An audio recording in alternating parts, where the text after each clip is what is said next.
Puranoticia.cl presenta Hora de Noticias. Las informaciones más relevantes de la última hora en un resumen preparado por nuestro departamento de prensa. Tú nos ves, nos escuchas y nos lees. Puranoticia.cl. Esto es Hora de Noticias en Puranoticia.cl. Las noticias como a ti te gustan. ¿Cómo están? Buenas tardes, bienvenidas, bienvenidos a Hora de Noticias a través de Puranoticia.cl. Nos ves, nos escuchas y nos lees. Puranoticia.cl, las noticias como a ti te gustan. Vamos a revisar principalmente las noticias de esta jornada. Estas y más informaciones están disponibles en www.puranoticia.cl. Además, nos puedes ver a través del canal 177 de zapping.com. También saludamos a quienes nos escuchan en la radio, en La Ligua, Cabildo, Papudo, Zapallar, Viña del Mar, San Antonio, Quilpué, Villa Alemana, en toda la quinta región del país a través de el 102.5 en frecuencia modulada.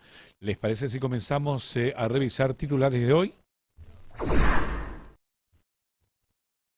Se habilitó Avenida España en dirección a Viña del Mar. El tránsito es solo por una pista y exclusivamente para camiones y locomoción colectiva. Esto luego de la fallida reapertura de ayer.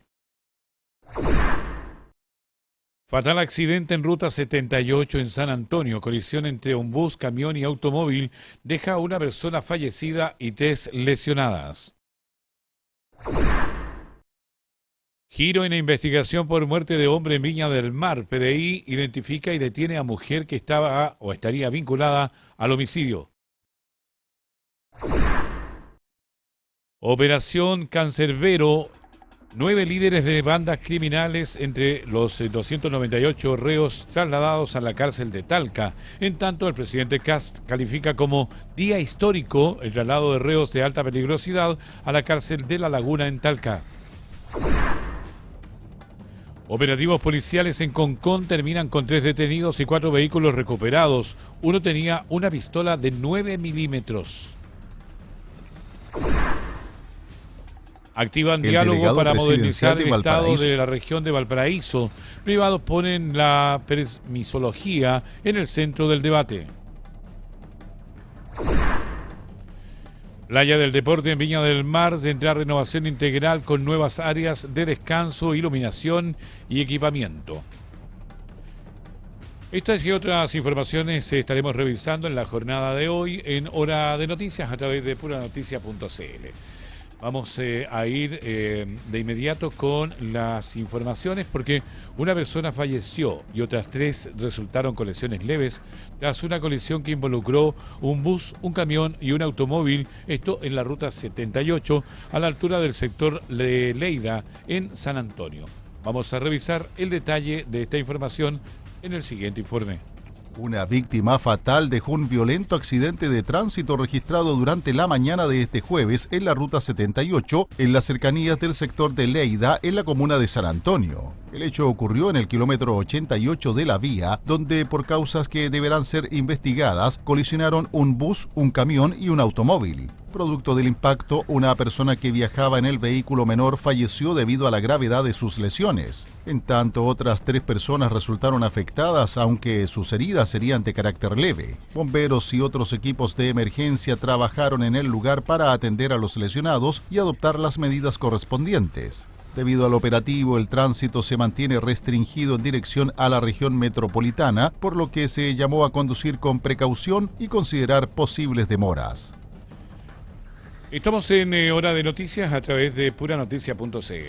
Tras la fallida reapertura de ayer, finalmente fue habilitada una pista en Avenida España, esto en dirección a Viña del Mar, exclusivamente para camiones y locomoción colectiva. Nuestra unidad móvil, Tomás Chaparro, se encuentra en el lugar para entregarnos más detalles o todos los detalles. Tomás, ¿cómo estás? Buenas tardes, bienvenido. Cuéntanos cuál es la situación a esta hora en Avenida España. ¿Escucho bien? Se escucha bien y lo escuchamos, Tomás. Perfecto. Bueno, saludarte nuevamente. Y ha sido, podríamos describirlo como toda una locura esta jornada. primero, marcar que fuimos el único medio hasta el mediodía que estuvo presente acá y contando todos los detalles. Y bueno, hay hartas cositas. Estuvo presente el delegado presidencial Manuel Millones, con quien pudimos conversar. Estuvo Carabineros, Seguridad Ciudadana, y estuvimos recabando información sobre, por ejemplo, estuvimos hablando con un apoderado quien señalaba que es un peligro el tema de este cambio que hubo. Señalar que pusieron un nuevo paradero, y para saber qué más nos dijo este apoderado de la escuela industrial, vamos a pasar a escuchar sus declaraciones. Mi hija viene de Placeres, entonces al venir de Placeres ella tiene que bajarse ahí en Portales, caminar por la orilla y llegar a cruzar esta pasarela que está acá, que es harto mala también, que nunca la han remodelado. Entonces, por un lado peligroso, por la locomoción, por los choques que han habido aquí de alto impacto. Entonces todo eso es un problema para ellos. Totalmente, y tal como decía ahí el apoderado, es un problema que no sé si ahí también, mandé las imágenes de apoyo sobre los cambios en cuanto al paradero, también al tema de la velocidad de la locomoción colectiva, que ahora van a ser 40 kilómetros por hora. Y ahora podemos ver, si bien no está pasando tanta locomoción colectiva, pero sí voy a mostrar un poquito ahí, sigue habiendo mucha congestión vehicular, algo que se ha mantenido durante toda la jornada de este día jueves, y que se va a mantener también por los próximos días, tomando en cuenta que la Avenida España de momento solo es para locomoción colectiva. También habló Ricardo, el delegado presidencial, pero por otra parte también habló el general de la prefectura de Valparaíso, quien también se refirió al nuevo paradero. Pasemos a escuchar las declaraciones del general. Se habilitó una de las pistas en dirección Valparaíso-Viña del Mar. Quedó exclusivamente, obviamente se tiene que evaluar el comportamiento de esto respecto a lo que son los buses de locomoción colectiva, y además determinados camiones que van a pasar por este sector. El resto de los vehículos particulares siguen el recorrido por la subida de Munategui. Esto obviamente conforme a las coordinaciones que se hizo a través de la delegación y con ambas municipalidades, ya que es un sector, digamos, donde finaliza y empieza Valparaíso y Viña del Mar. Tomás, una vez que se reabrió esta pista, nos conversabas en la mañana a través de la radio que hubo la posibilidad de que vehículos menores, en este caso automóviles, pudiesen pasar por ahí para descongestionar un poco lo que es la subida, ¿no? Tal cual. Pero mira, claro, se vio que pasaron algunos vehículos particulares por Avenida España en dirección hacia Viña, pero es una opinión muy personal la que voy a dar, es un comentario más bien. Yo creo que se aprovecharon de la situación de que justo estaban abriendo y como que se colaron. Pero claro, todos están pasando, todos se están dirigiendo hacia los cerros de recreo, como está estipulado para los autos particulares. Pero como bien te digo, yo creo que se colaron como habían abierto recién. Ahora ya todavía, ahora acaba de pasar otro vehículo particular por Avenida España. Pero acá, Tomás, perdón, voy a interrumpirte, pero acá me imagino que hay vigilancia policial o de alguno de los dos municipios que puede estar atento a eso, porque si no se va a convertir en un caos que no solamente pasen los camiones y los buses como está estipulado, sino que también los, vamos a decir una palabra bien chilena, los patudos pues se puedan colar en ese lugar, y va a ser un mal ejemplo para el resto de los conductores de vehículos menores. Totalmente. Y sí, contamos con un, como se ve a mi espalda, un retén móvil de Carabineros, y no alcanza, sí, allá hay un efectivo de Carabineros controlando el tema del tránsito, pero claro, efectivamente está dejando pasar a vehículos particulares por Avenida España, dado lo que está estipulado, que era que solamente iba a ser locomoción colectiva, micros. Tomás, ¿a qué hora, a qué hora fue la apertura oficial? Porque habíamos hablado ayer a las 5 de la tarde, después a las 10 de la mañana. El delegado se molestó un poco conmigo en la mañana en la radio cuando le pregunté a eso de un cuarto para las 11 de la mañana a qué hora se reabría finalmente. Sabemos que no es fácil, sabemos que no era fácil tener que abrir para algunos sectores también de la locomoción colectiva y los vehículos de carga. Pero ¿a qué hora oficialmente se reabrió esta pista? Bueno, hay que convengamos que también esto involucra toda una gestión, toda una logística para poder dejar operativa una pista de manera parcial acá en la Avenida España, pero todo esto se dio cercano al mediodía, hace un ratito atrás, un poco más de una hora aproximadamente. Tomás, también hay que agregar a todo esto que ayer, y lo conversaba esta mañana Jorge Vega con el delegado presidencial regional, Manuel Millones, que hubo que traer más camellones, que son realmente grandes, que tienen un peso bastante alto, que es alrededor de 3.000 kilos, y creo que es importante que también hubo una nueva ubicación para estos camellones que van a ayudar mucho a los desprendimientos de rocas de ese sector. No, claro, totalmente. Se tuvo que traer más de esos cabellones para poder prevenir un eventual desprendimiento de rocas y tierra, tomando en cuenta que durante los próximos días se podría venir y se va a venir de hecho un nuevo sistema frontal que va a afectar a zonas de la región de Valparaíso, a la mayoría de las ciudades de acá de nuestra región. Y bueno, sobre otros temas también se refirió el delegado presidencial Manuel Millones. Pasemos a escuchar lo que nos dijo. Este paradero que está acá en el liceo industrial significaba un riesgo, por tanto hubo que cerrarlo y desplazarlo más arriba, pegado al ingreso del liceo industrial. Y lo segundo, cerrar la calle Olga y la calle Septiembre, porque se puede producir una colisión de vehículos que estaban bajando contra el tránsito. Esos cambios que acaban de hacer, se cierra con Barrio New Jersey, hoy día podemos aperturar que hemos dado fluidez al transporte público y camiones. Claro, esas son cambios que se efectuaron para poder hacer todo de manera más armoniosa de cierta forma, y era lo que, bueno, en la declaración anterior había estado reclamando un apoderado, que lo que no se seleccionó también era que decía que muchas veces acá habían asaltado a personas, a mismos estudiantes, producto de que el paradero les quedaba más lejos. Y bueno, el nuevo paradero que está acá ahora en Avenida España, en las afueras de la Escuela Industrial, busca primero generar cercanías a las personas que están acá en las zonas aledañas, y también buscan, por supuesto, también prevenir el tema de los asaltos y de la delincuencia, Ricardo. Tomás, orientemos un poco a los vehículos menores. Ahí llegan a donde está el carabinero y tienen que subir. ¿Cuál es el recorrido? ¿Cuál es el tiempo que tienen que recorrer para llegar a Viña del Mar y no usar la Avenida España? ¿Estás claro con respecto a cuál es el mapa para poder llegar a la ciudad Jardín, al centro de la ciudad? Mira, hay destinadas varias vías. Lo claro es que están subiendo por acá. Ahí está pasando el apoderado que entrevistamos hace un rato. Por acá, cuando me dicen por acá, ¿dónde es, Tommy? Esta, no me acuerdo cómo te mentiría, no recuerdo cómo se llama esta calle, pero es la que está al costado de la Escuela Industrial. La que está al costado de la Escuela Industrial por la Avenida España.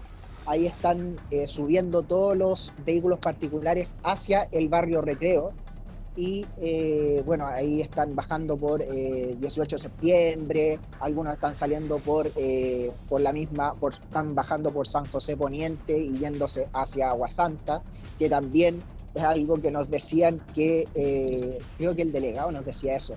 Sí, el delegado señalaba que va a haber una reestructuración y un arreglo total en Aguasanta, Tomás. Claro. Y bueno, señalar también que el barrio Recreo es un barrio más bien residencial. Los auditores nos dicen que esa es la subida a Monátegui. Eso, la subida a Monátegui. Muchas gracias a nuestros fieles auditores. Yo soy un poco malo para el tema de los nombres de las calles, tengo que mejorar en eso para memorizármelas. Muchas gracias a nuestros auditores. Y bueno, son cambios, como bien te decía, que se van a venir dando en los próximos meses, en el próximo año, el tema de Agua Santa y también de el Puente Capuchino. Tomás, agradecerte por este contacto. Vamos a quedar atentos a cualquier información que nos puedas entregar en el transcurso de la jornada. Gracias. Ok, muchas gracias. Tomás Chaparro, nuestra unidad móvil, que estaba también en ese importante hito hoy de poder abrir una de las pistas de la Avenida España, que ha estado por varios días después de un desprendimiento de rocas que dejó inhabilitado el tránsito vehicular hacia Viña del Mar. Hoy día ya se entrega una solución paliativa en realidad con respecto a lo que es el tránsito, más que todo para los vehículos mayores, como son los buses de la locomoción colectiva, y también la locomoción mayor, como son los camiones de carga. Sí, vamos a cambiar de tema, porque una mujer de 53 años fue detenida por su presunta participación en el homicidio de un hombre de 49 años, quien fue encontrado con diversas heridas cortopunzantes o cortopenetrantes en el sector de Villa Monte, esto en la parte alta de Viña del Mar. Revisemos más detalles de esta información. Detectives de la Brigada de Homicidios de la PDI Valparaíso detuvieron a una mujer de 53 años por su presunta participación en el homicidio de un hombre ocurrido en el sector de Villamonte, en la parte alta de Viña del Mar.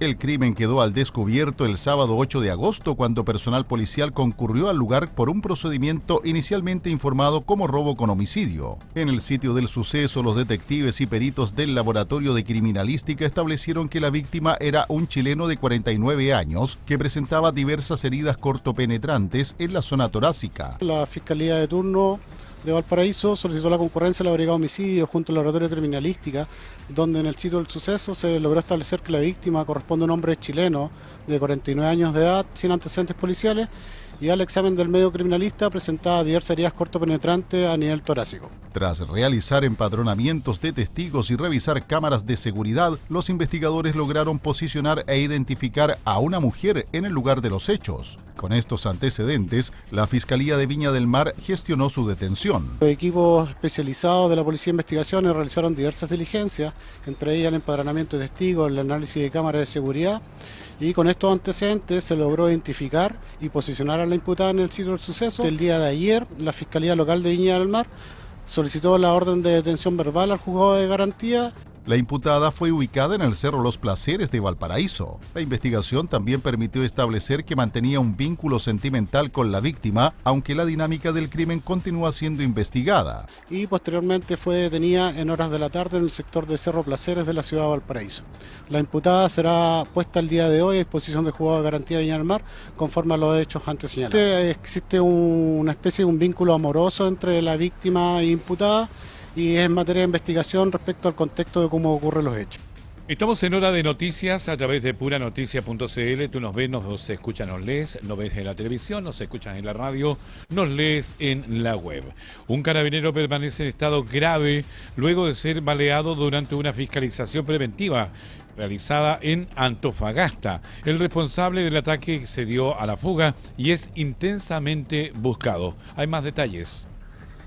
El hecho ocurrió en el sector de Pasaje Huanchaca con calle Chiloé en la comuna de Antofagasta, mientras funcionarios de la segunda comisaría desarrollaban patrullajes preventivos a raíz de denuncias por venta de drogas. Durante el procedimiento, los efectivos intentaron fiscalizar a un sujeto que se encontraba en la vía pública. En ese momento, el individuo extrajo un arma de fuego y disparó directamente contra los funcionarios, hiriendo a uno de ellos. El carabinero fue trasladado de urgencia hasta el Hospital Regional de Antofagasta, donde ingresó a pabellón para ser sometido a una intervención quirúrgica. Desde la institución confirmaron que su estado de salud es grave. Tras el ataque se desplegó un operativo para dar con el responsable. Hasta el momento no se registran personas detenidas y Carabineros descartó versiones preliminares que vinculaban el procedimiento con un supuesto secuestro. Las diligencias quedaron a cargo del equipo de crimen organizado y homicidios de la Fiscalía junto a personal especializado del OS9 de Carabineros, quienes trabajan para esclarecer las circunstancias del ataque y ubicar al autor de los disparos. Vamos al tema del día en nuestro país, porque Gendarmería inició el traslado de 298 internos de alta peligrosidad, entre ellos 9 líderes de organizaciones criminales. Esto fue hasta el complejo penitenciario La Laguna, en Talca, en el marco de la denominada Operación Cancerbero. Revisemos más detalles en el siguiente informe. Gendarmería confirmó el traslado de 298 reos de alta peligrosidad hasta el complejo penitenciario La Laguna de Talca, como parte de la operación Cancerbero, Cárcel de Verdad, procedimiento monitoreado por el presidente José Antonio Kast desde la capital del Maule. El Ministerio de Justicia detalló que entre los internos se encuentran 9 líderes de organizaciones criminales y otros 28 integrantes de estas bandas. Los reclusos provienen de recintos penitenciarios de Arica, Alto Hospicio, Puente Alto, Colina 1 y 2, Puerto Montt y el complejo de alta seguridad de Santiago, entre otros. Reiniciando el poblamiento del centro penitenciario de La Laguna, efectuándose el traslado más grande de reos de mayor peligrosidad que se haya efectuado hasta el día de hoy. Y esto se inserta en lo que el señor Presidente de la República y el señor Ministro de Seguridad Pública le han presentado al país, que es la agenda contra el crimen organizado y el terrorismo. Los internos serán recluidos bajo un estricto régimen de segregación y vigilancia en la cárcel concesionada La Laguna, ubicada en el sector de Panguilemo, a 10 kilómetros del centro de Talca. El centro fue inaugurado en enero de 2025, tiene más de 63.500 metros cuadrados y capacidad para albergar a 2.320 personas. Desde el gobierno señalaron que el operativo forma parte del plan de fortalecimiento de la seguridad penitenciaria y busca trasladar a internos de alto compromiso delictual a un recinto con mayores estándares de control. Tenemos que lograr un cambio radical en temas de cómo pensamos la política penitenciaria en Chile. El nivel de hacinamiento hoy día sobrepasa todos los límites y eso requiere una manera efectiva, rápida de poder enfrentarlo, pero también tenemos que solicitarle a los parlamentarios que revisemos cómo vamos a implementar la agenda contra el crimen organizado y el terrorismo, que parte con la detención, la persecución penal, las sentencias, pero tiene un pie muy importante en los recintos penales. Escuchábamos al presidente de la República, José Antonio Kast, que calificó además como un día histórico la puesta en marcha de este traslado de internos de alta peligrosidad al complejo penitenciario La Laguna en Talca, y aseguró además que el operativo marca el inicio de una nueva forma de enfrentar la situación carcelaria de nuestro país. El mandatario sostuvo que Chile requiere un cambio radical en su política penitenciaria, apuntando especialmente al nivel de hacinamiento que existe actualmente en los recintos penales y a la necesidad de fortalecer la respuesta del Estado frente al crimen organizado. Porque este es un día histórico, donde podemos ver un nuevo esquema de cómo enfrentar el tema carcelario. También señaló que la agenda de seguridad no puede limitarse a la detención, persecución penal y condena de los delincuentes, sino que debe considerar también lo que ocurre al interior de las cárceles, particularmente con quienes forman parte de organizaciones criminales. En ese contexto, afirmó que será necesario revisar las facultades y herramientas disponibles por Gendarmería con el propósito de extender este nuevo esquema penitenciario a otros recintos del país. El presidente advirtió además que el traslado de internos no será suficiente y planteó la necesidad de avanzar en un plan acelerado de mejoramiento de la infraestructura carcelaria para enfrentar el hacinamiento y también reforzar la seguridad. Vamos a otro tema porque el exministro de Seguridad, Luis Cordero, o en el mismo tema, calificó como una estrategia comunicacional el traslado de reos de alta peligrosidad a la cárcel de Laguna de Talca y advirtió riesgos por la difusión pública de este operativo. Revisemos el detalle. El exministro de Seguridad Pública, Luis Cordero, cuestionó el traslado al estilo Bukele de reos de alta peligrosidad al complejo penitenciario La Laguna de Talca. realizado en el marco de la denominada Operación Cancerbero. En entrevista con Radio Universo, Cordero sostuvo que el despliegue forma parte probablemente de una estrategia de comunicación del gobierno y advirtió que exhibir públicamente este tipo de procedimientos puede generar riesgos para la seguridad. No es normal, yo entiendo que forma parte probablemente de una estrategia de comunicación del gobierno, no cabe ninguna duda, muy en el estilo Bukele. Una cosa es comunicar los uniformes, están todos con uniforme en celdas aisladas, otra cosa es exhibirlos, y yo creo que hay que manejar con mucho cuidado lo que eso implica. El exsecretario de Estado también criticó el modelo penitenciario impulsado por el presidente salvadoreño Nayib Bukele, señalando que descansa en un autoritarismo total. A su juicio, un Estado democrático debe garantizar que las personas privadas de libertad tengan posibilidades de reinserción. Creo que lo que sí hay que tener cuidado es no perder de perspectiva, y este es el problema que tiene el modelo Bukele, que es un modelo que descansa en un autoritarismo total, y es que si hay algo que distingue la pena en un Estado democrático de un trato cruel y inhumano, es que el Estado a una persona que debe cumplir la pena debe permitirle posibilidades de reinserción. Finalmente, Cordero manifestó su preocupación por el futuro del sistema carcelario y el impacto que podrían generar estas medidas durante los próximos años. Al gobierno le quedan 3 años y medio y yo tengo una preocupación por el estrés del sistema penitenciario, afirmó la autoridad. Estamos en Hora de Noticias a través de puranoticia.cl. Hacemos el primer alto de la jornada y estamos de vuelta con más informaciones. Espérenos. Estamos presentando Hora de Noticias. Estamos presentando Hora de Noticias. Ya estamos de vuelta en el segundo bloque de Hora de Noticias a través de puranoticia.cl. Vamos a revisar los titulares de esta jornada. Se habilitó Avenida España en dirección a Viña del Mar. El tránsito es solo por una pista y exclusivamente para camiones y locomoción colectiva. Esto luego de la fallida reapertura del día de ayer. Fatal accidente en ruta 78 de San Antonio. Colisión entre bus, camión y automóvil deja una persona fallecida y 3 lesionadas.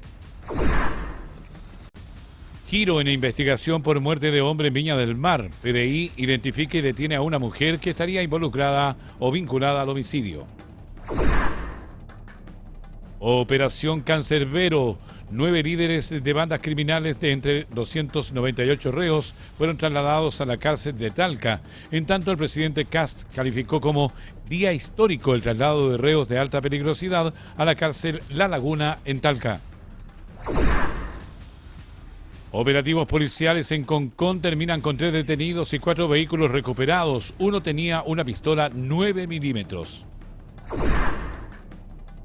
Activan diálogos para modernizar el Estado en la región de Valparaíso. Privados ponen la permisología en el centro del debate. Playa del Deporte en Viña del Mar tendrá renovación integral con nuevas áreas de descanso, iluminación y equipamiento.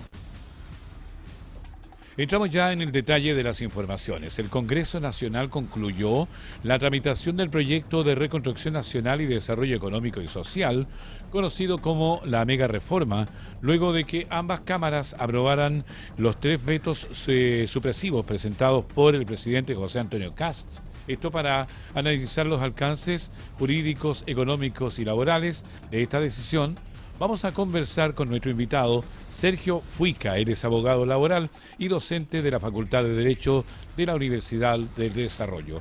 ¿Cómo está, Sergio? Buenas tardes, bienvenido a Hora de Noticias. Muy buenas tardes, Ricardo, gusto de saludarte. Igualmente, bueno, para comenzar un poco este tema y la conversación que tenemos en esta jornada, ¿qué es un veto supresivo? ¿Y qué efectos concretos produce su aprobación sobre un proyecto que ya había sido despachado para el Congreso?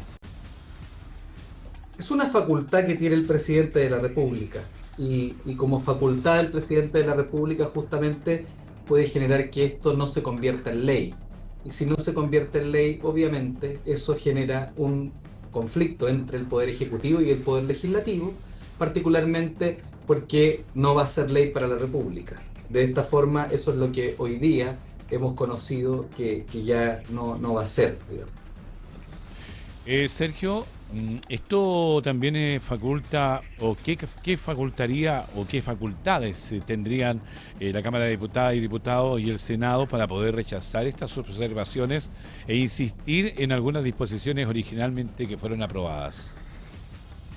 Pero como veto supresivo propiamente tal, y esta facultad, que es una facultad legislativa del presidente de la República, que su nombre lo indica, tal como tú lo planteas, Ricardo, que es para eliminar o suprimir completamente un artículo, un capítulo, una indicación o una parte específica del proyecto de ley aprobado por el Congreso, sin proponer un texto alternativo para reemplazarlo. Entonces, ¿cómo funciona esto, digamos? Primero, la aprobación del Congreso, el Congreso tramita y aprueba un proyecto de ley, eso es lo primero. Luego, la observación del Ejecutivo, el presidente está en desacuerdo con un aspecto o una norma concreta del proyecto y decide ejercer su facultad de veto, y en la modalidad supresiva, tal cual, en lugar de sugerir una nueva redacción, que es el veto sustitutivo, o agregar un elemento, que es el veto aditivo, el presidente solicita formalmente eliminar esa disposición del texto oficial.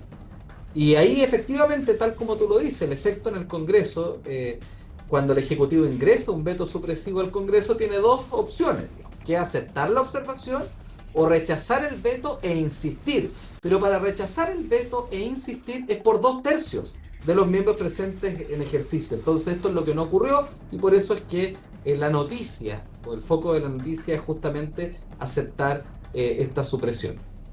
Estamos conversando con Sergio Fuica, abogado laboral y docente de la Facultad de Derechos de la Universidad del Desarrollo.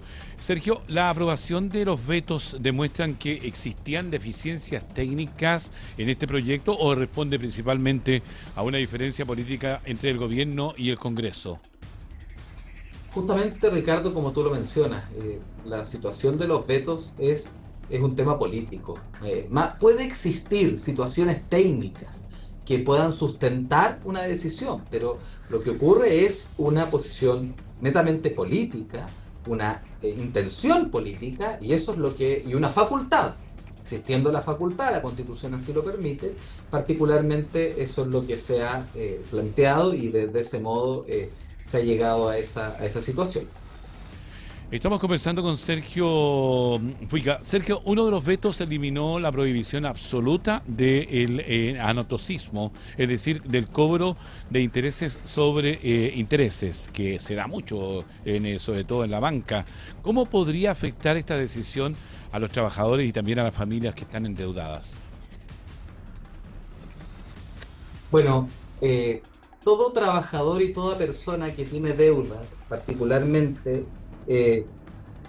obviamente es un dolor, es una angustia para aquella familia, y particularmente lo que hoy día en el mercado financiero existe es la posibilidad de que cada una de las personas que adquiere una deuda, obviamente todo el que adquiere una deuda se supone que es con la intención de pago, pero esa intención de pago particularmente va a depender de la capacidad que la persona tenga. Si esa persona hoy día no tiene la posibilidad de pagar, en nuestro país no existe la prisión por deuda. Va a existir medidas que tienen que ver con reclusión en caso de deuda alimentaria o alimentos futuros, en caso de deudas de cotizaciones previsionales, pero particularmente por deudas de origen, del día a día, en que las personas las adquieren pensando en que las van a poder pagar, no existe una reclusión en ese sentido. Lo que sí existe son las medidas para buscar el cumplimiento forzado de esas deudas.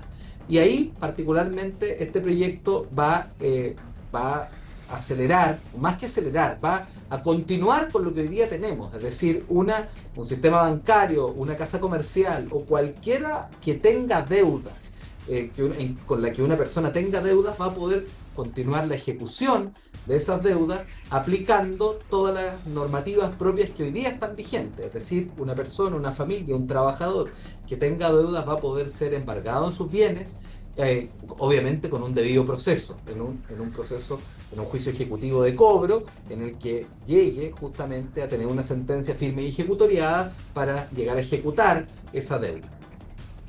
Sergio, también se eliminó el denominado derecho al olvido financiero.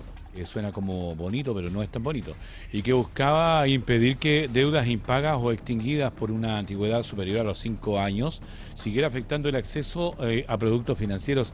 ¿Qué consecuencias tendrá esto para las personas que buscan reinteresarse un poco o reinternarse en el sistema financiero?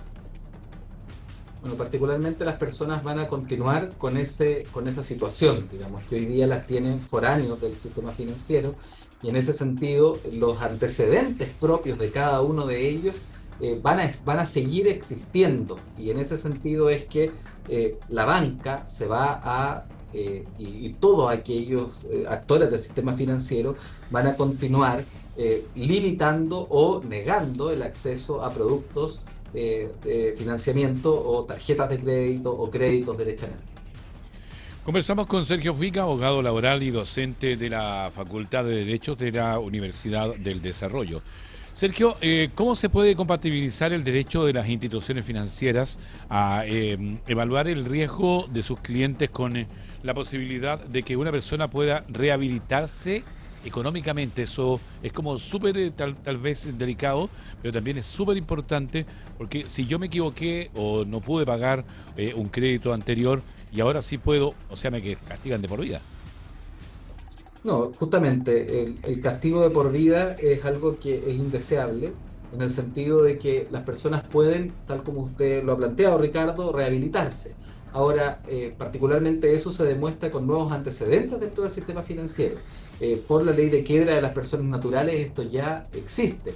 Ahora, en la práctica eso no es algo fácil, es difícil, porque justamente aquellas deudas por las cuales, si una persona se declaró en quiebra o insolvencia, antigua ley de quiebra, hoy día de insolvencia, y esa persona limitó o terminó todos sus juicios o sus cobros pendientes producto de esta nueva ley, luego de eso esta rehabilitación lo obligaría al sistema a olvidarse realmente de esa deuda que realmente existió, y eso aumenta el riesgo. Entonces las instituciones financieras particularmente pueden plantear si ese riesgo todavía existe, porque ya cayó una vez en ese default, ahora de qué forma me acredita con nuevos antecedentes financieros que tiene bienes o que tiene ahora una nueva remuneración, una antigüedad laboral que le permita sustentar una cantidad de financiamiento o una cantidad de deuda que pueda volver a adquirir. En ese sentido,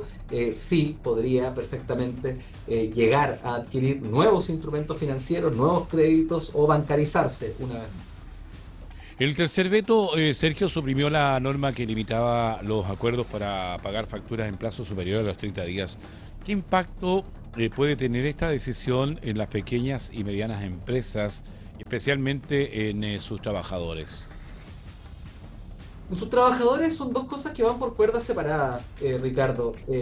Siempre la liquidez de una empresa depende obviamente del cobro y el pago que pueda ejecutar, pero no hay que olvidarse que los trabajadores tienen un derecho preferente. O sea, esto particularmente puede ser que genere una falta de liquidez para el pago, pero hoy día, después de la nueva ley de delitos económicos, hay una mayor presión para los empleadores justamente a pagar íntegramente la remuneración. Cuando digo íntegramente la remuneración, no solo el sueldo líquido que va al bolsillo del trabajador, sino íntegramente las cotizaciones previsionales que sostienen esta relación contractual laboral. Obviamente, Sergio, perdón, si hay falta pero ¿cómo pago si no me pagan? Justamente, obviamente si hay falta de financiamiento voy a tener un problema al momento de pagar, y eso es lo que tiene que llevar a la pequeña y a la mediana y también a la gran empresa a tomar decisiones de a quién trabajar, de qué forma trabajar y cómo lograr que esas personas sí cumplan con las obligaciones y los servicios que yo estoy prestando. Lo que puede sonar utópico, particularmente en el día a día, en gran mayoría de las operaciones de crédito de dinero esto ocurre. Porque el país hoy día, la mayoría de los trabajadores recibe su remuneración en tiempo y forma, no solo en la gran empresa, sino también en la pequeña y en la mediana. Y eso obliga a tener empresarios responsables, a tener trabajadores que ejecuten su labor, digamos, porque el resultado de la labor la cobra el empleador, y que estos tengan la capacidad financiera, el derecho a crédito o la espalda financiera para poder cumplir sus obligaciones en tiempo y forma. Sergio, agradecerte por este contacto y también por dejarnos más claros este tema que está también en la palestra no solamente de la economía, sino que también de las familias. Gracias, Ricardo. Muy buena tarde. Que tenga una gran jornada. Buenas tardes. Ahí estamos conversando con Sergio Fuica, abogado laboral y docente de la Facultad de Derecho de la Universidad del Desarrollo. Vamos a cambiar de tema, vamos a ir a otra información porque 3 procedimientos policiales realizados en distintos puntos de Concón terminaron con 3 personas detenidas y 4 vehículos recuperados. En uno de los operativos, Carabineros además encontró una pistola calibre 9 milímetros. Más antecedentes en el siguiente informe. El primero de los procedimientos se desarrolló en la ruta F32 durante una fiscalización realizada por Carabineros junto a personal del Ministerio de Transportes. Allí detectaron una retroexcavadora cuya patente mantenía un encargo vigente por robo, por lo que su conductor fue detenido. Un segundo operativo tuvo lugar en calle 12 con Vergara, donde funcionarios de la CIP detectaron una camioneta Ford F-150 estacionada sobre la acera y que también mantenía encargo por robo. Los policías esperaron hasta la llegada de un hombre que ingresó al vehículo y se disponía a conducirlo, momento en que fue fiscalizado y detenido. Al revisar la camioneta, Carabineros encontró una pistola calibre 9 milímetros. El arma estaba inscrita a nombre del detenido, pero este no contaba con la documentación necesaria para transportarla legalmente. El imputado, que registra antecedentes penales, quedó a disposición del tribunal. El tercer procedimiento se registró en Independencia Sur con Cóndor. Allí fue encontrado un automóvil con encargo vigente por apropiación indebida y posteriormente otro vehículo desmantelado al interior de un domicilio que mantenía un encargo por robo. El hombre que se encontraba a cargo del inmueble también fue detenido. Fueron 3 los procedimientos que se desarrollaron en horarios diurnos, 2 de ellos en el sector céntrico de la comuna y otro en la ruta F32, que tuvieron como resultado la recuperación de 2 automóviles, una camioneta y una máquina retroexcavadora, los cuales estaban encargados por apropiación indebida y robo. Los 3 procedimientos concluyeron con la detención de sus respectivos responsables. En 2 de los 3 casos, el Ministerio Público instruyó que los detenidos fueran puestos a disposición del Juzgado de Garantías de Viña del Mar. Estamos en Hora de Noticias a través de puranoticia.cl. Autoridades y representantes de la academia, el sector privado y también la sociedad civil participaron en un diálogo regional que fue destinado a identificar problemas y propuestas para la agenda de transformación del Estado en los años 2026-2030. Revisemos el detalle de esta información. El delegado presidencial de Valparaíso, Manuel Millones, y la seremi de Gobierno, Rosario Pérez, encabezaron uno de los diálogos regionales impulsados en el país para construir la agenda de transformación del Estado 2026-2030.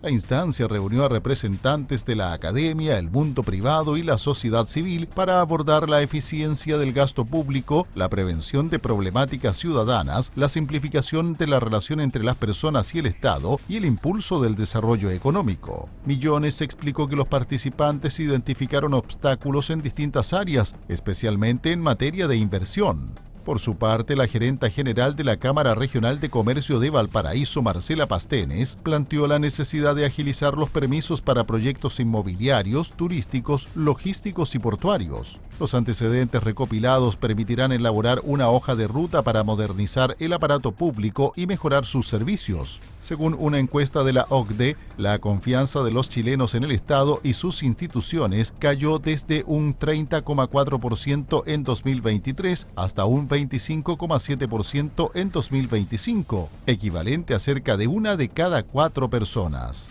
Vámonos a otro tema porque recursos de emergencia fueron aprobados para reparar el jardín infantil Mi Dulce Mundo, esto en la comuna de Quilpué. Esto fue afectado por el sistema frontal del mes de julio.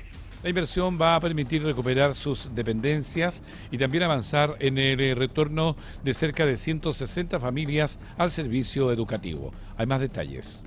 El Comité de Operaciones de Gestión del Riesgo de Desastres, COGRID, aprobó de manera unánime recursos provenientes del Fondo de Emergencia del Gobierno Regional de Valparaíso para restablecer la infraestructura del Jardín Infantil Mi Dulce Mundo en Quilpué.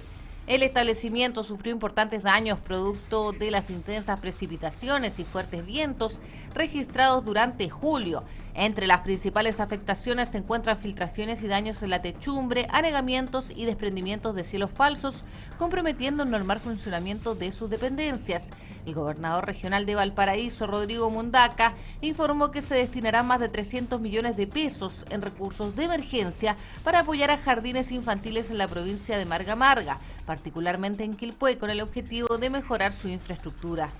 Desde el SLEP Marga Marga señalaron que la aprobación permitirá avanzar en el restablecimiento del Jardín Mi Dulce Mundo y recuperar en el mediano plazo el servicio educativo para las cerca de 160 familias que forman parte de esta comunidad.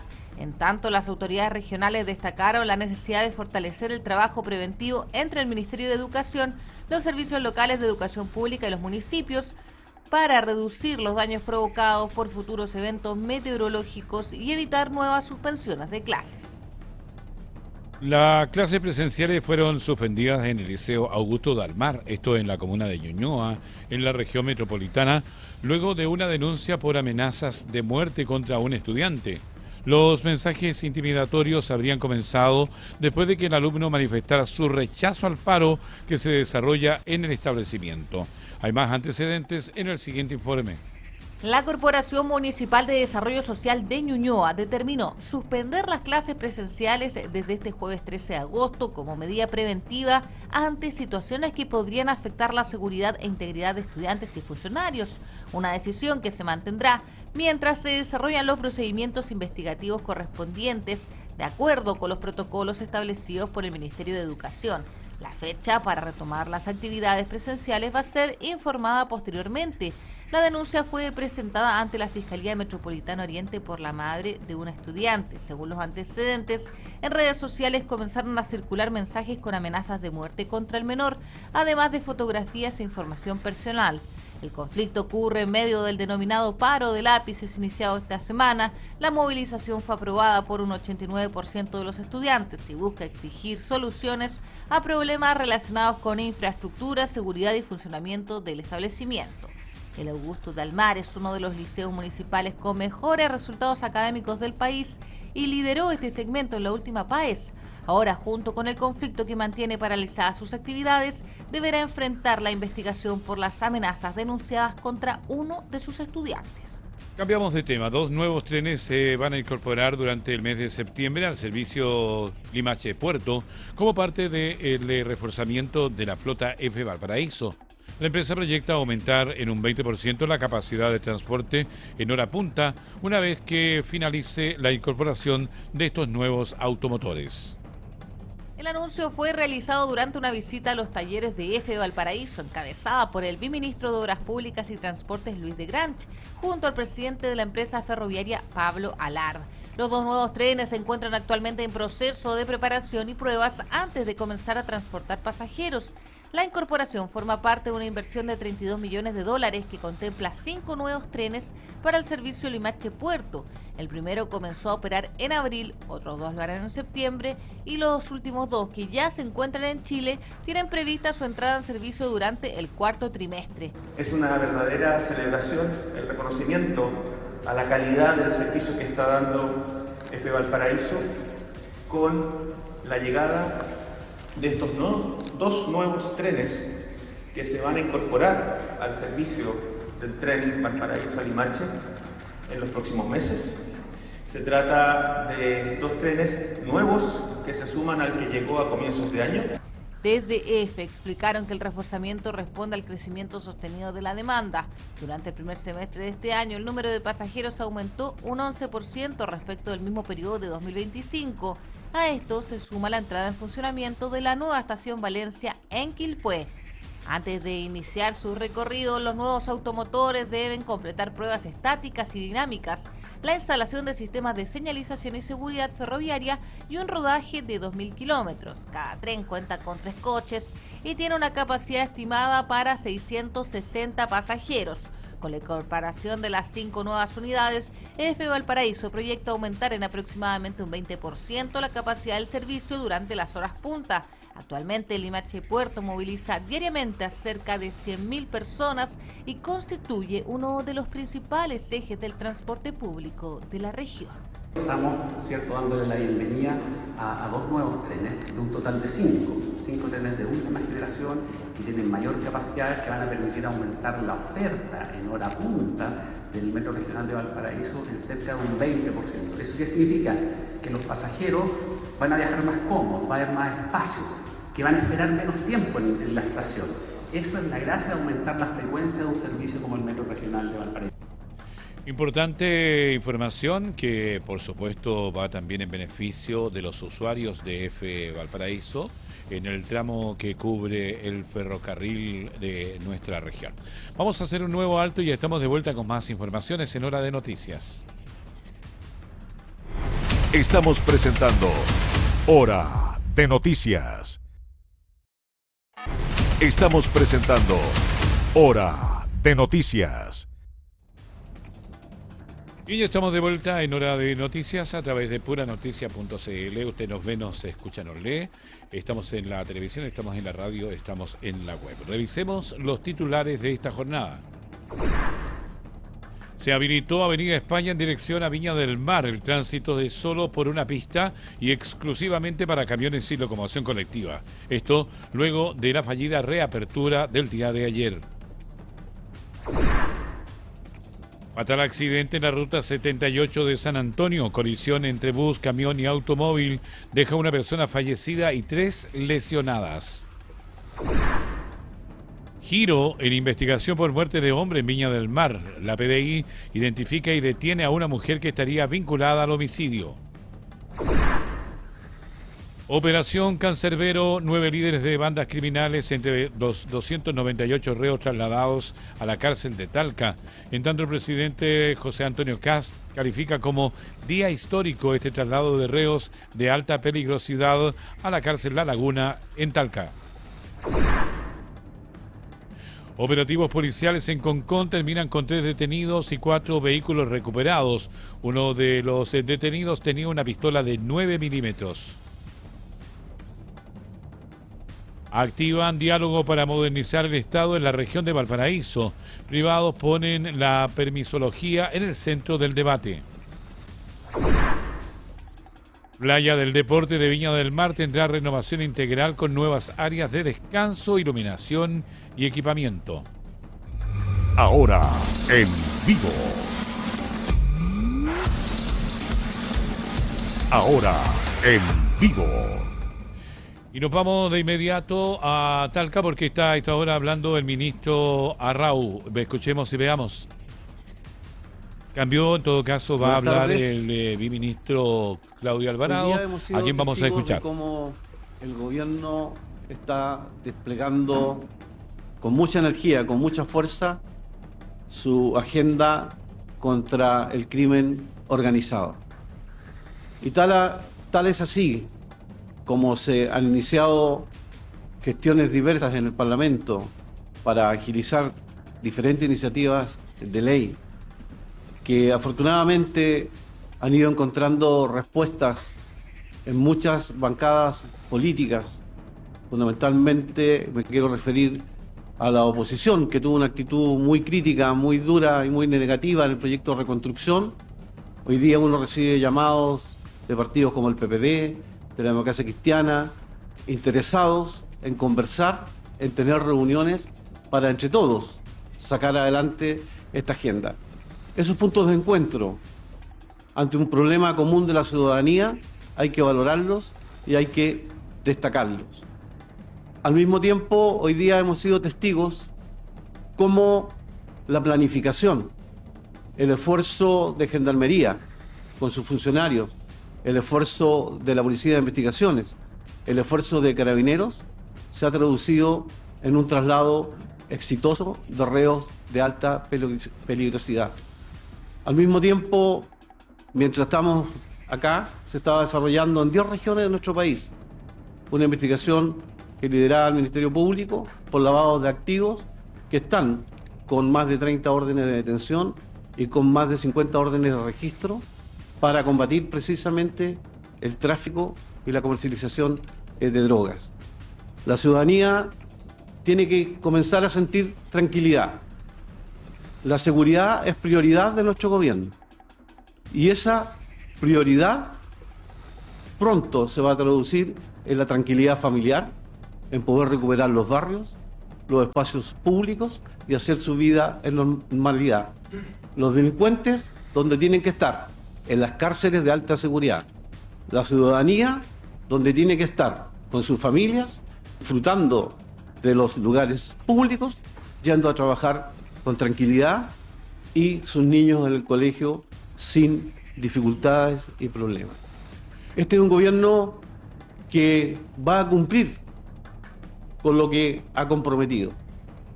Comprometimos una reforma estructural en lo económico para que existan más fuentes de empleo. Esa reforma terminó de tramitarse ayer y pronto, en el mediano plazo, habrá más inversión, más certeza jurídica, más certeza administrativa, más oportunidades de empleo. El presidente comprometió un plan de seguridad para este segundo semestre y lo estamos ejecutando con mucha energía y con mucha fuerza. Por lo tanto, a la ciudadanía señalarle que nuestras prioridades son lo que las familias quieren: crecimiento, empleo, seguridad y mejor servicio del Estado. Estábamos escuchando al ministro del Interior y vocero del Gobierno, Claudio Alvarado. Ahora vamos a escuchar al presidente de la República. Lo que han podido apreciar ustedes hoy día es la concreción de una política de Estado. Va más allá de un hecho puntual, que es un compromiso de nuestro gobierno de ir avanzando en temas de seguridad. Como lo decía el ministro del Interior y Sexpress, cerramos una fase en el tema del plan de reconstrucción y entramos en esta segunda fase, que es garantizar paso a paso la seguridad de todos los habitantes en Chile. Esto se logra en gran medida gracias a la institucionalidad que hoy día tenemos en nuestra nación. Dentro de la institucionalidad están nuestras fuerzas policiales, nuestros carabineros, nuestras policías de investigaciones y también Gendarmería de Chile, que va en un proceso de transición desde el Ministerio de Justicia al Ministerio de Seguridad.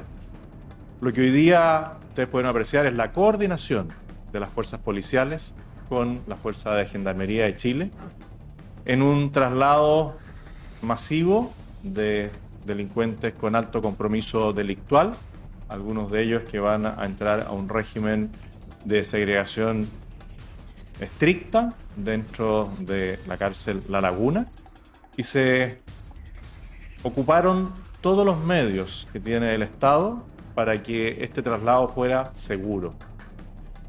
Cuando se trasladan tantos reos de alta peligrosidad, las posibilidades de que se generen situaciones en distintos penales es alta y eso requiere una ocupación mayor, y el traslado por vía terrestre o por cualquier vía que corresponda también podría ser objeto de situaciones complejas.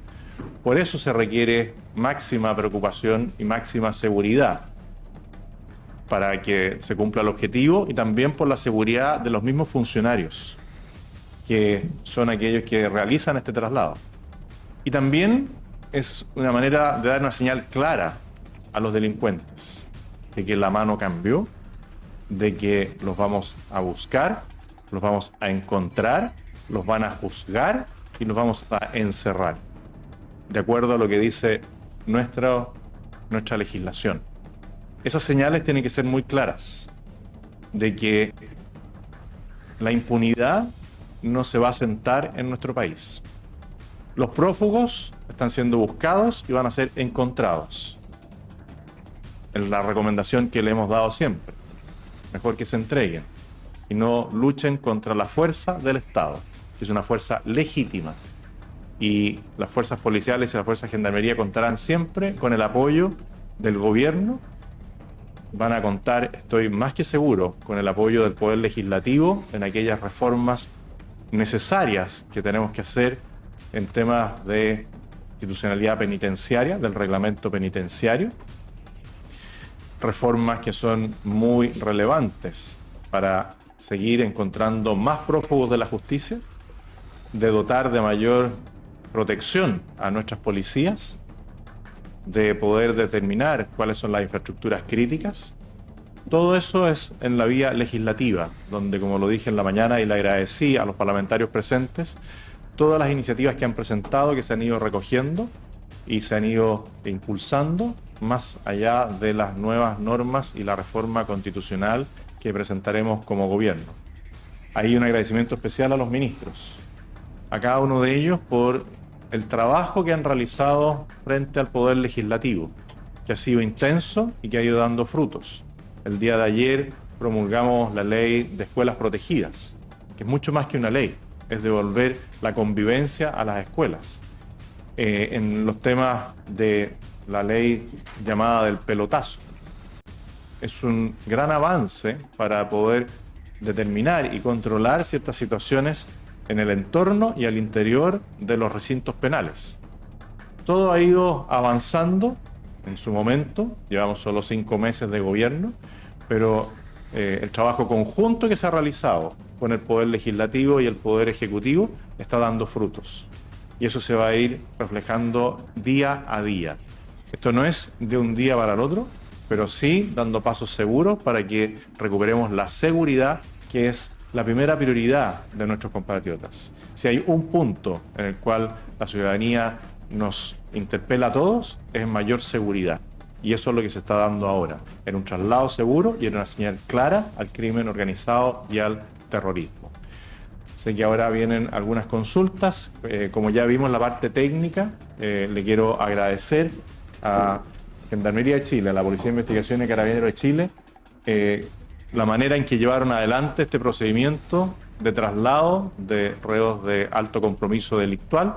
Esperamos que el poblamiento de esta unidad penal se pueda concretar en los próximos días de manera completa y exitosa. Así que muchas gracias a cada uno. Ahora en vivo. Ahora en vivo. Estábamos en el Comité de Seguridad en la nueva cárcel de La Laguna, en Talca, donde estaba el presidente de la República y sus ministros.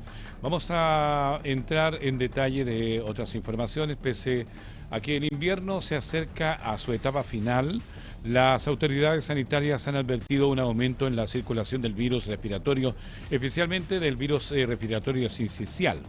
Para analizar la situación y conocer las principales medidas de prevención, vamos a conversar con el doctor Luis Ignacio de la Torre, el expresidente del Colegio Médico Regional, a quien le damos la excusa también, doctor, por haberlo dejado un momento esperando, pero era importante la información con el presidente de la República. Buenas tardes, bienvenido. Sin lugar a dudas, es importante la comunicación de lo que está pasando en el país. Siempre hay que estar atentos en ese sentido, y en la línea del término del invierno, este invierno que le queda prácticamente 30 días, 40 días, los virus respiratorios siguen subiendo, y el que causa bastante preocupación es el que viene en el segundo lugar. En el primer lugar tenemos al rinovirus, que es el causante del resfrío común, este virus que va a provocar congestión nasal, un poco de moco, un moco transparente muchas veces, dolor de cabeza, un poco de congestión en la faringe, pero sin focalizarse tanto, y que puede producir también crisis obstructiva en los niños que son asmáticos y en quienes tienen patología respiratoria. Pero viene subiendo en el segundo lugar, y en las últimas semanas consistentemente un aumento de positividad en los virus respiratorios sinciciales. Y ese es un virus que puede tener un comportamiento más agresivo. Dime. Sí, ¿qué explica este aumento de los virus respiratorios cuando ya nos encontramos casi al final del invierno? ¿Son los cambios de temperatura, los fríos, la lluvia, la humedad? ¿Qué explica esto? Bueno, evidentemente que el frío y la humedad, los días de lluvia, por ejemplo, hacen que las personas estén más tiempo encerradas en sus casas, que la ventilación de los espacios sea menor, pero también tuvimos un periodo donde venían subiendo muy fuerte los virus y se detuvo o tuvo como una pequeña meseta a propósito de las vacaciones escolares. Pero luego, cuando los escolares vuelven al colegio, vuelven a estar interactuando los preescolares y escolares, también los jóvenes universitarios, y eso también aumenta los focos de contagio. No nos olvidemos que muchas veces adultos mayores, quienes pueden ser abuelos, abuelas, van a ser tal vez los cuidadores de estos niños en edad escolar, y por esa razón también se va produciendo ahí la cadena de contagio. Y en la medida que todavía no tenemos una vacunación contra el respiratorio sincicial en la población, hay muchas personas que están en riesgo de contagiarse, y ese grupo en riesgo de contagiar son los que van teniendo cuadros respiratorios. En cambio, cuando vemos la influenza, que sigue siendo importante, sin embargo no representa más del 20% de los virus respiratorios que hoy día se pesquisan. ¿Por qué? Porque tenemos una campaña de vacunación que reduce el riesgo de enfermar. Sigue habiendo un grupo importante de personas que no están vacunadas, y son personas que lamentablemente están en riesgo de enfermar gravemente, pero la población como grupo se protege en la medida que está vacunada. Estamos conversando con el doctor Luis Ignacio de la Torre, presidente del Colegio Médico de nuestra región de Valparaíso. Doctor, ¿cómo se encuentra la región la región de Valparaíso, en comparación con el panorama registrado o que se registra a nivel nacional? Mira, nuestra región siempre está con un nivel de ocupación de sus camas un poquito más alta que el resto del país, o que el promedio, principalmente porque nuestra red pública tiene menos camas que las que por número de habitantes tenemos el promedio en Chile, y lo que le recomienda la OMS. Entonces, como nos faltan camas en la región, siempre están muy requeridas. Y lo que nosotros vemos en lo cotidiano, lo que puede ver el público que nos está escuchando hoy día, es que una consulta de urgencia hoy día demora más que hace 3 o 4 meses, y que los tiempos de espera de pronto para un paciente que no está en una condición grave pueden ser de 6, 8 o más horas en las urgencias públicas, y en un tiempo un poquito menor en las urgencias privadas. Entonces vemos que en cualquier urgencia, sea cual sea el punto de la región, estamos viendo que las personas tienen que esperar más tiempo para ser atendidas. Doctor, ¿qué grupo de la población están enfrentando un mayor riesgo? Ya hablábamos de la abuelita, qué sé yo. ¿Cuáles son las complicaciones? ¿Qué es lo que tiene que haber para que pueda haber una hospitalización? Que usted hablaba de lo que es el caos que muchas veces se vive en los centros de emergencia. Porque no toda la gente entiende cuál es la emergencia. Yo creo que a mí me duele la guatita y creo que es una emergencia, pero hay otras más importantes, ¿no? Mira, lo que pasa es que en primer lugar, mientras no le enseñemos bien a todos los ciudadanos y ciudadanas a reconocer síntomas de alarma o de urgencia, es difícil pedirles que usen bien la red de salud, porque muchas veces cuando se ven enfrentados a la enfermedad es que van a consultar y no tuvieron las herramientas para evaluarlo de mejor manera. Dicho eso, cuando una persona está con un cuadro respiratorio, un adulto mayor, una persona con enfermedades crónicas, un niño en edad escolar o preescolar, un lactante, si esa persona está teniendo dificultades para alimentarse, si le cuesta hablar porque está agitado, si al mirarlo vemos que sus huesitos del tórax se hunden, esos son algunos signos que pueden advertirnos que está con una dificultad respiratoria mayor. Si tiene fiebre alta persistentemente, sobre 38, 38,5 grados de temperatura durante varias horas que no baja con la medicación, es otro elemento de considerar. Y si es un enfermo crónico y vemos que su presión, sus controles del azúcar en el caso de un diabético se están descompensando, también es otro motivo. Entonces, en general, si vemos que hay signos de insuficiencia o dificultad respiratoria, eso siempre va a ser un motivo de consulta de urgencia. Doctor, ¿cuál es la capacidad de respuesta de la red asistencial de la región ante un aumento de las consultas respiratorias? Lo que pasa es que la capacidad de respuesta se traslada de las camas y los box a las salas de espera, y de la sala de espera a la cantidad de pacientes que eventualmente se va sin recibir una atención médica. O sea, en otras palabras, cuando una sala de espera está llena de un servicio de urgencia, como podría ser las imágenes que ustedes están mostrando del Hospital Friki, o podría ser el biprovincial Quillota Petorca o el mismo Amburen, cuando la urgencia, la sala de espera está llena y una persona espera 6, 8, 10 horas, es porque adentro de la urgencia hay muchas personas esperando una cama para poder ser hospitalizados, y los box de atención ya están todos ocupados.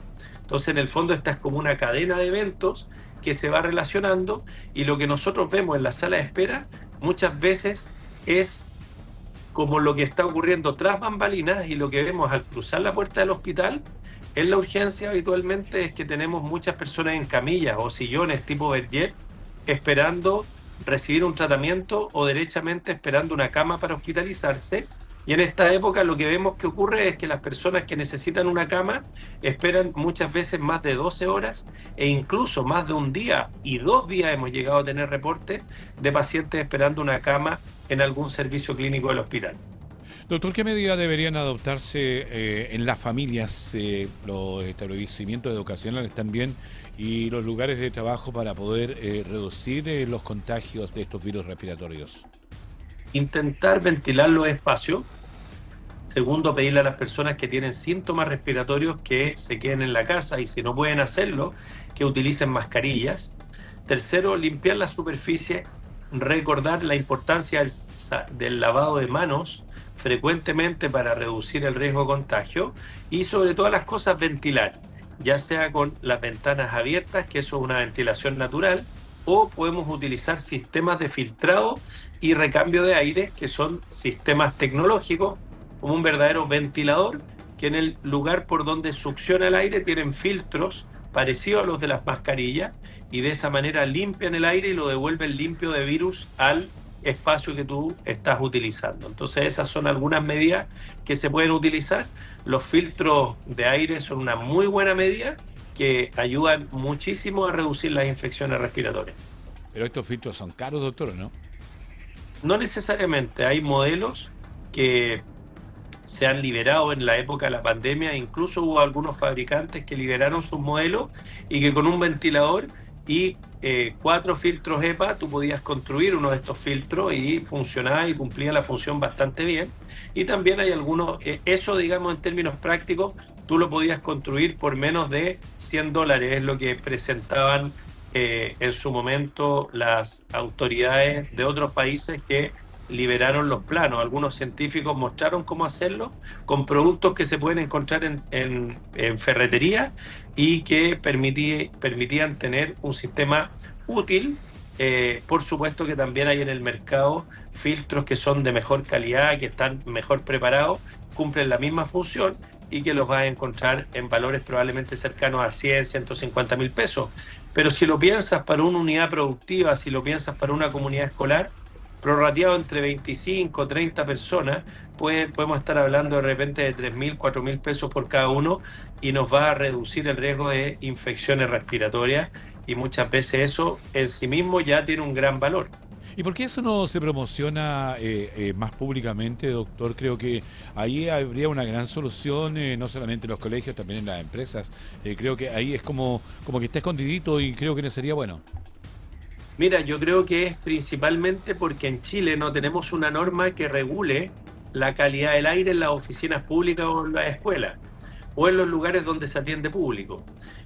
Tú hoy día cuando abres tu llave en tu casa, en un hospital, en un colegio, lo que va a salir de una llave de agua es agua potable. Y esa agua potable está regulada por ciertas indicaciones sanitarias, lo cual ha permitido reducir el riesgo de infecciones. Cuando das un baño y tiras la cadena del inodoro, por ejemplo, o del WC, eso va a ir a una alcantarilla y hay una red de aguas servidas que también está regulado por ley. Sin embargo, el aire en los espacios públicos no está regulado y creo que es una materia en la que tenemos que entrar con rapidez porque el aire que respiramos puede ser aquello que nos dé salud, pero también puede ser aquello que nos genere enfermedad, ya sea contagios de virus o bacterias, como también puede producirnos alergias en primavera y también puede producirnos contaminación en determinados lugares que tienen distintos niveles de metales pesados u otras sustancias volátiles. Entonces, legislar y regular la calidad del aire en los espacios públicos creo que es una necesidad que hoy día Chile tiene que avanzar, y si avanzamos en esa dirección, lógicamente las distintas empresas y entidades públicas y privadas van a tener que cumplir las normativas, y esa normativa va a generar una cantidad de recambios de aire por unidad de tiempo, y eso va a requerir filtro y las empresas van a tener que aplicarlo. Estamos con el doctor Luis Ignacio de la Torre, presidente del Colegio Médico Región Valparaíso. Doctor, considerando que la campaña de vacunación comenzó ya hace varios meses, ¿todavía es recomendable vacunarse contra la influenza en esta etapa del año?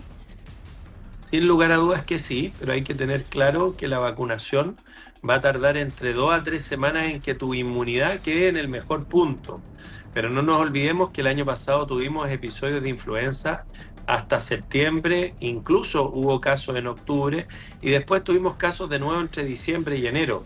Por lo tanto, hemos tenido un cambio en la estacionalidad habitual, y si tú te vacunas ahora, por ejemplo, en agosto, esa vacuna va a estar vigente en marzo del próximo año, por lo tanto vas a estar defendiéndote también a inicios del otoño y a inicios del invierno probablemente, lo cual va a permitir que estés bien protegido no solo ahora, si es que no te enfermaste, sino que también hasta el próximo año.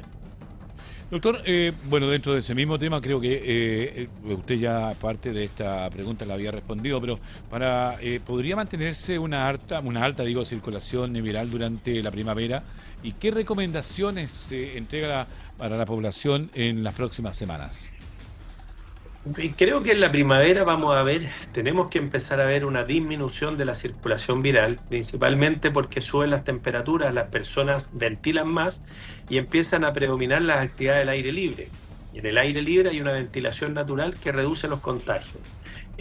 Por lo tanto, esos factores actúan en nuestra defensa.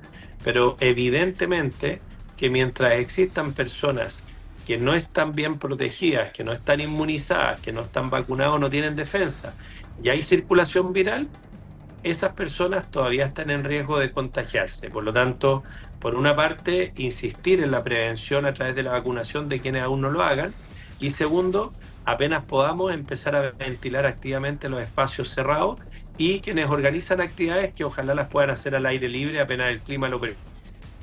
Doctor, agradecerle por este tiempo y por habernos esperado también un ratito en esta jornada de Hora de Noticias y por dejarnos bien recomendados con este problema viral que hemos tenido también en nuestro país y en este invierno. Muchas gracias a ustedes, que estén muy bien. Gracias. Ahí estábamos con el doctor Luis Ignacio de la Torre, presidente del Colegio de Médicos de la Región de Valparaíso. ¿Qué les parece si hacemos un nuevo alto y ya estamos de vuelta con más informaciones? Estamos presentando Hora de Noticias. Estamos presentando Hora de Noticias. Ya estamos de vuelta en el último bloque de Hora de Noticias a través de puranoticias.cl.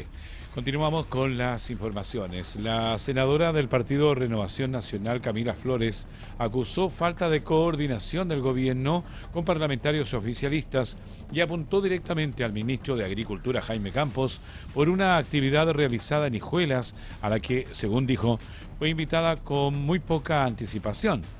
La legisladora sostuvo que la agenda habría sido coordinada con el diputado Luis Pardo Sáenz y cuestionó que el secretario de Estado esté más preocupado de hacer agenda con algunos parlamentarios que de considerar a todos los representantes del sector.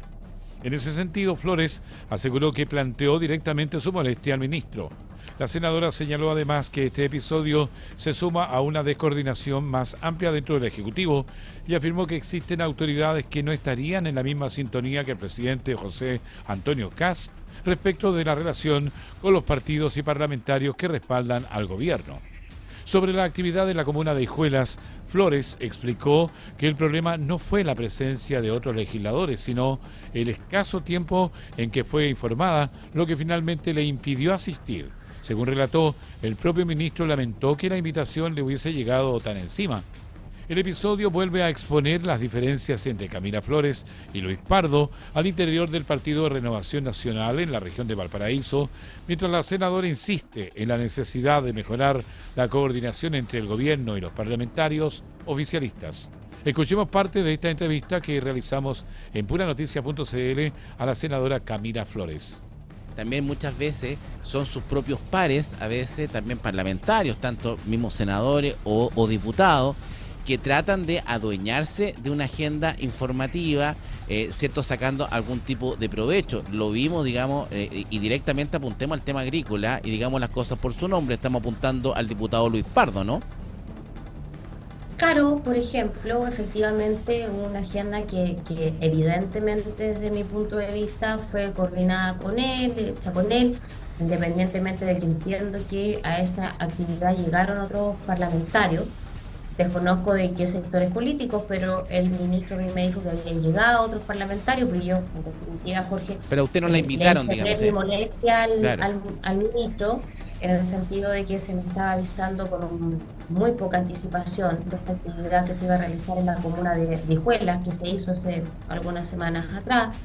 El ministro finalmente a mí me dice, mire, bueno, lamento que a usted se le haya avisado tan encima, pero llegaron otros parlamentarios, porque la verdad es que no me consta, pero efectivamente uno ve cómo la temática, las autoridades que están presentes y cómo esa agenda y lo preocupante, senadora, para un parlamentario en particular. Y lo preocupante, senadora, y lo apuntamos también, lo conversamos con Francesco Venecián, cierto, subsecretario de Agricultura, cierto, lo conversamos también con el Ceremi de Agricultura, que nos dio, la verdad, bastante pudor poder entrevistarlo. Se nota muy mal preparado el Ceremi de Agricultura, cierto, que de su gobierno, cierto, creo que en cupo también de su partido, senadora. Y claro, en el fondo se coarta la ayuda del gobierno regional solamente para los ganaderos, y eso nos perjudicó. Y claro, es como que tuviese todo diseñado, ¿cierto?, por este parlamentario. Da esa idea. ¿Se maneja así la política en el sector? Esa es la molestia que podríamos poner, porque en el fondo los perjudicados son los mismos agricultores de la región, que debiesen haber sido todos beneficiados y no solamente un nicho de un parlamentario en particular. Mire, yo la verdad, Jorge, que efectivamente creo que cuando se toman malas decisiones en materia de políticas públicas no son los parlamentarios los que tienen, cierto, que verse perjudicados, sino que son finalmente los mismos gremios, las mismas personas, cierto, las que se perjudican.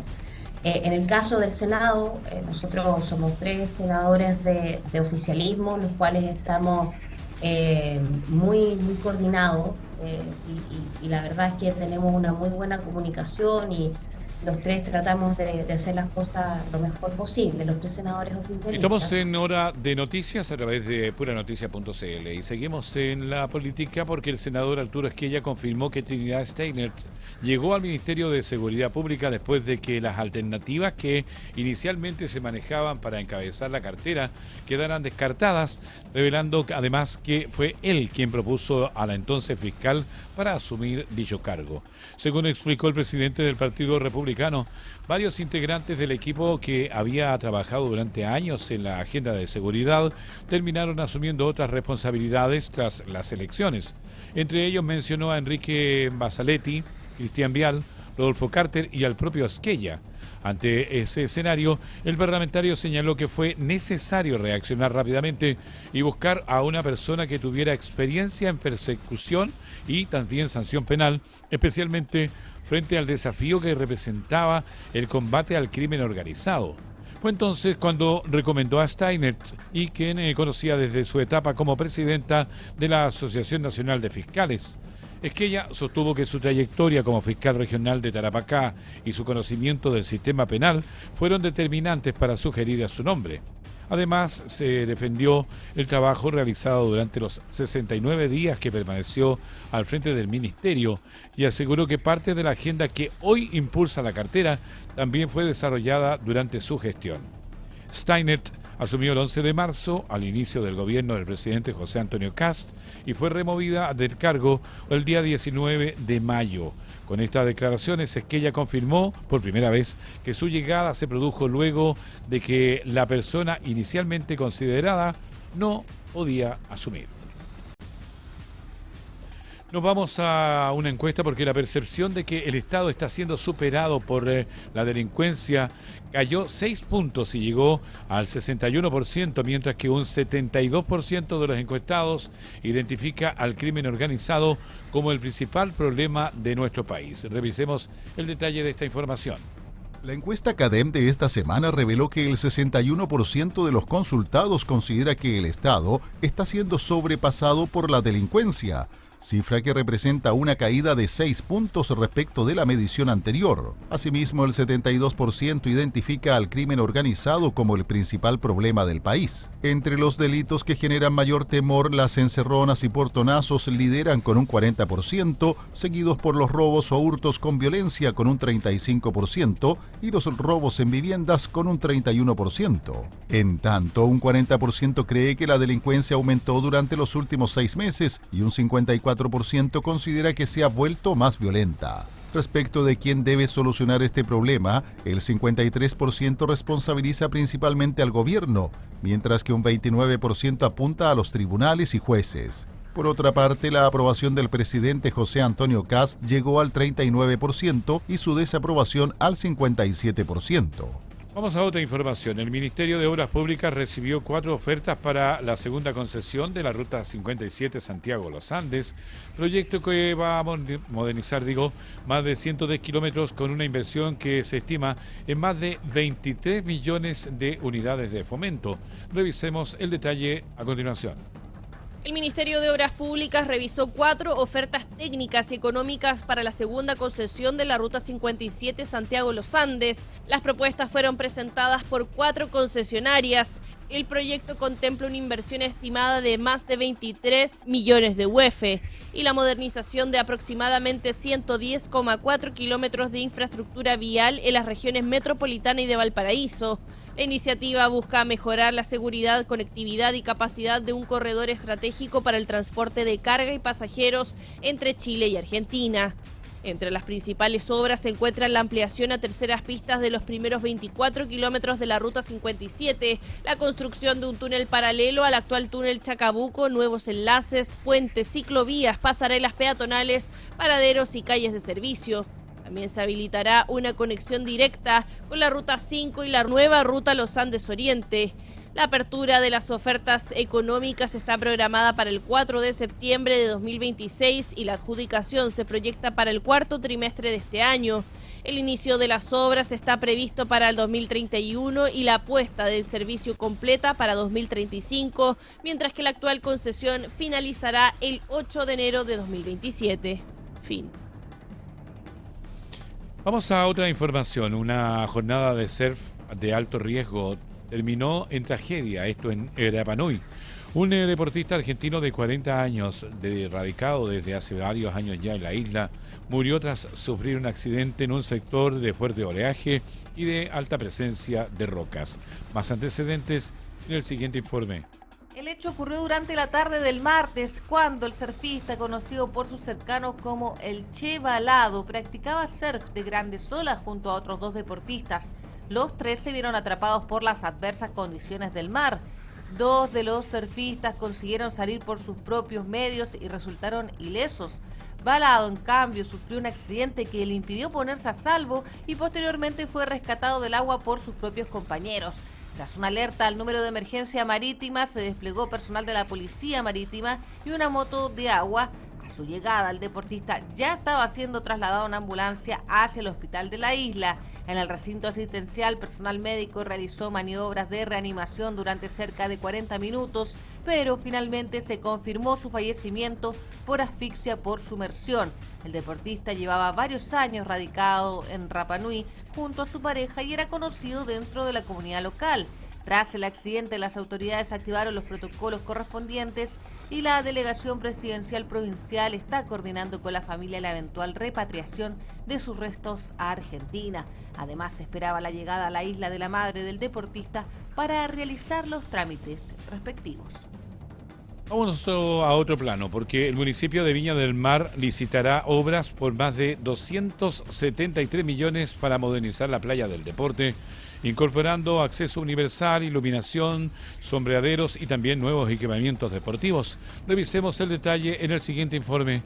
El municipio de Viña del Mar ejecutará una serie de obras de infraestructura y equipamiento para mejorar las condiciones de la playa del deporte ubicada en el sector de Las Salinas y potenciar las actividades recreativas y deportivas que se desarrollan en el lugar. El proyecto se encuentra en proceso de licitación y contempla una inversión superior a los 273 millones de pesos financiada mediante el Fondo Nacional de Desarrollo Regional. Las intervenciones estarán enfocadas en mejorar el confort ambiental, la seguridad peatonal, la iluminación y la accesibilidad del recinto. La alcaldesa Macarena Ripamonti señaló que las obras permitirán modernizar su infraestructura, mejorar el acceso universal, incorporar equipamiento de calistenia y generar zonas de descanso con sombra, todo con el propósito de que vecinos y turistas puedan disfrutar plenamente del borde costero. Los trabajos abarcarán los paseos, el anfiteatro y el sector de playa e incluirán máquinas deportivas, equipamiento de street fitness, sombreaderos y luminarias LED resistentes al ambiente marino. También se repararán pavimentos, barandas y muros deteriorados, además de instalarse el sistema sanitario que permitirá habilitar futuros baños. Colombia continúa enfrentando las consecuencias del devastador terremoto de magnitud 7,4 que golpeó al país y que ya deja más de 240 fallecidos. Chile anunció el envío de 20 toneladas de ayuda humanitaria para apoyar a los damnificados. Estas y otras informaciones las vamos a revisar en la voz de Carmen Paz González. Buenas tardes. ¿Cómo están? Momento de revisar noticias del ámbito internacional. Lo hacemos como siempre a través de puranoticia.cl. Y vamos a comenzar con una noticia que toca a nuestro país, pero que por supuesto tiene como protagonista a Colombia, porque el terremoto que deja ya más de 241 muertos y cientos de desaparecidos no ha dejado indiferente a la comunidad internacional. Chile enviará este jueves cerca de 20 toneladas de ayuda humanitaria a Colombia para colaborar con las miles de personas afectadas por este terremoto de magnitud 7.4 que golpeó al país y cuyo balance continúa aumentando. El cargamento va a ser trasladado en un avión de la Fuerza Aérea de Chile y va a incluir alimentos, kits de higiene destinados a niños y adultos, productos de aseo domiciliario y una donación de medicamentos realizada por privados. El operativo fue coordinado por los Ministerios de Relaciones Exteriores, Interior y Defensa, junto a Senapred y la Fuerza Aérea, y responde al compromiso de colaboración que el presidente José Antonio Kast había manifestado públicamente al gobierno colombiano. La ayuda chilena llegará mientras Colombia atraviesa esta emergencia, que es una de las más graves de los últimos años. El balance oficial aumentó a 241 personas fallecidas y más de 3.700 heridas, mientras 279 continúan desapareciendo, cifras que por supuesto van a ir variando. En las zonas afectadas permanecen desplegados cientos de rescatistas y equipos especializados con perros entrenados para buscar personas entre los escombros. Las operaciones se concentran especialmente en ciudades como Cali, Pereira, Quibdó y también Manizales. Los daños materiales también son importantes porque hay viviendas y otras estructuras colapsadas o severamente afectadas y continúan las labores de búsqueda. El presidente Abelardo de la Espriella decretó 3 días de duelo nacional para honrar a las víctimas. Colombia comenzó además a recibir apoyo internacional, ya lo decíamos, para enfrentar esta catástrofe, mientras los equipos de emergencia mantienen como principal prioridad localizar con vida a quienes todavía permanecen desaparecidos.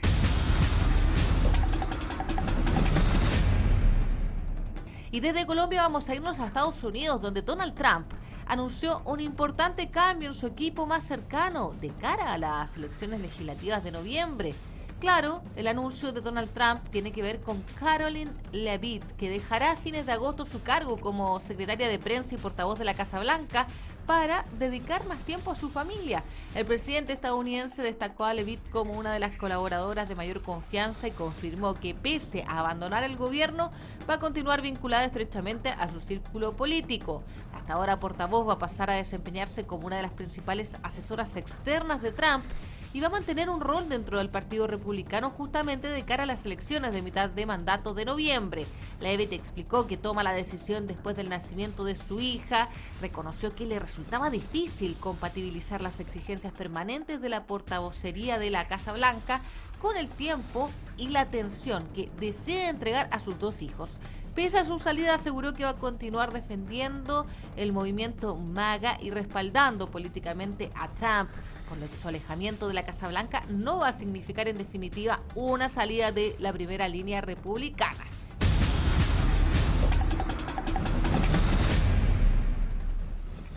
Y precisamente en Estados Unidos la política migratoria de la administración Trump vuelve a generar controversia. Hay organizaciones, abogados que están alertando sobre un aumento de las detenciones de migrantes en aeropuertos del país. Crece la preocupación entre comunidades migrantes en Estados Unidos por estas detenciones realizadas por agentes del Servicio de Inmigración y Aduanas ICE en aeropuertos y también durante viajes domésticos. Organizaciones y abogados de inmigración aseguran que entre las personas detenidas aparecen también extranjeros con visas vencidas que mantienen procedimientos migratorios abiertos, como solicitudes de asilo o de residencia permanente. Uno de los casos que ha generado repercusión fue el de una venezolana de 28 años que esperaba abordar un vuelo desde Florida cuando fue interceptada por agentes de ICE. La mujer mantiene una solicitud de asilo pendiente y permaneció más de 2 semanas bajo custodia antes de poder obtener la libertad bajo fianza. También se han conocido casos de ciudadanos argentinos detenidos cuando pretendían abordar vuelos dentro de Estados Unidos. El aumento de los controles estaría relacionado con un acuerdo vigente desde 2025 que permite compartir información entre ICE y la Administración de Seguridad en el Transporte. Desde el gobierno de Estados Unidos sostienen que una solicitud migratoria pendiente o una autorización de trabajo no equivalen necesariamente a tener estatus migratorio legal en el país. Organizaciones defensoras de migrantes, en tanto, están recomendando a quienes mantienen procesos de regularización pendientes consultar con abogados antes de realizar viajes domésticos, mientras la política migratoria continúa siendo uno de los principales ejes de la segunda administración de Donald Trump.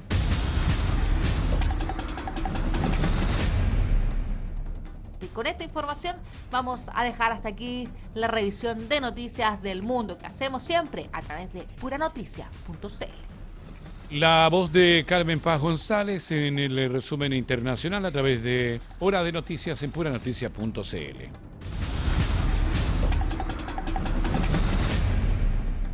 Damos inicio al bloque deportivo contándoles que Igor Lichnowsky está a un paso de convertirse en el tercer refuerzo de Universidad de Chile. El defensor nacional arribó durante la mañana de este jueves a Santiago para concretar su regreso al club donde se formó luego de 13 años jugando en el extranjero. A su llegada del aeropuerto, el zaguero fue recibido por un grupo de hinchas azules y reconoció la emoción que le genera volver al conjunto estudiantil. Para mí está siendo un choque emocional y obviamente porque me crié en el equipo, señaló. Lichnowsky dejó Universidad de Chile el año 2013 y desde entonces desarrolló su carrera en Portugal, España, México y más recientemente Turquía. Ahora su retorno se encamina a transformarlo en el tercer refuerzo del cuadro azul durante este mercado invernal que cierra hoy en nuestro país. Sobre las razones que lo llevaron a volver, el defensor apuntó a la cercanía con su familia y a su vínculo con la U, asegurando que siempre tuvo la intención de regresar al club para intentar conseguir nuevamente cosas importantes.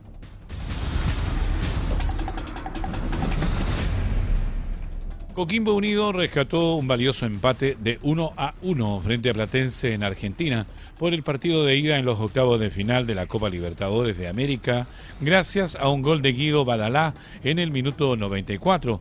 El resultado dejó abierta la llave que se va a definir la próxima semana en el Estadio Francisco Sánchez Rumoroso de Coquimbo. La igualdad sobre el final generó amplio eco en la prensa trasandina.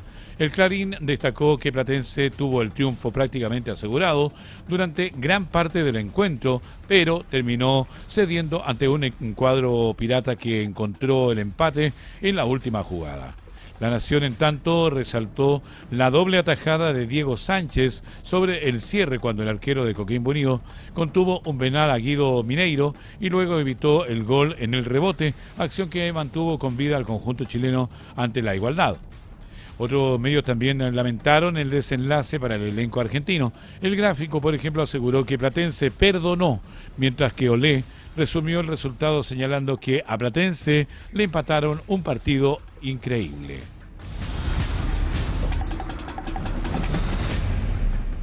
Diego Sánchez fue una de las grandes figuras a propósito del empate 1-1 que Coquimbo Unido consiguió ante Platense en Argentina por el partido de ida de los octavos de final de la Copa Libertadores. Cuando el cuadro pirata caía por la cuenta mínima y el encuentro estaba entrabado en el tramo final, el arquero contuvo un penal ejecutado por Guido Mineiro y luego volvió a responder ante el remate de Nicolás López en el rebote, manteniendo con vida al conjunto aurinegro. La actuación del mono fue destacada por Conmebol, que resaltó y las 7 atajadas registradas por el portero durante el encuentro, incluida la pena máxima que evitó sobre el cierre del partido. Minutos después de aquella doble intervención, Guido Badalá convirtió el agónico 1-1 para Coquimbo Unido, que ahora buscará sellar la clasificación a los cuartos de final, ver el próximo miércoles 19 de agosto, cuando reciba a Platense en el estadio Francisco Sánchez Rumoroso de Coquimbo. Y antes de despedirnos, vamos a revisar los titulares que hemos tenido en esta jornada. Se habilitó Avenida España en dirección a Viña del Mar. El tránsito es solo por una pista y exclusivamente para camiones y locomoción colectiva. Esto luego de la fallida reapertura en el día de ayer. Fatal accidente Ruta 78 en San Antonio. Colisión entre bus, camión y automóvil deja a una persona fallecida y 3 lesionadas. Giro en la investigación por muerte de hombre en Viña del Mar. La PDI identifica y detiene a una mujer que estaría vinculada al homicidio. Operación Cancerbero, 9 líderes de bandas criminales entre los 298 reos trasladados hasta la cárcel de Talca. En tanto, el presidente de la República, José Antonio Kast, califica como un día histórico el traslado de estos reos de alta peligrosidad a la cárcel La Laguna en Talca. Operativo policial en Concón, terminan con 3 detenidos y 4 vehículos recuperados. Uno de los detenidos tenía una pistola 9 milímetros. Activan diálogos para modernizar el Estado en la región de Valparaíso. Privados ponen la permisología en el centro del debate. Playa del Deporte en Viña del Mar tendrá renovación integral con nuevas áreas de descanso, iluminación y equipamientos. De esta manera estamos poniendo punto final, estamos terminando la presente edición de Hora de Noticias a través de puranoticia.cl. Ustedes nos ven en la televisión, nos escucha en la radio, nos lee en la web. Las noticias como a ti te gustan, que tengan una buena jornada. Buenas tardes. Puranoticia.cl presentó Hora de Noticias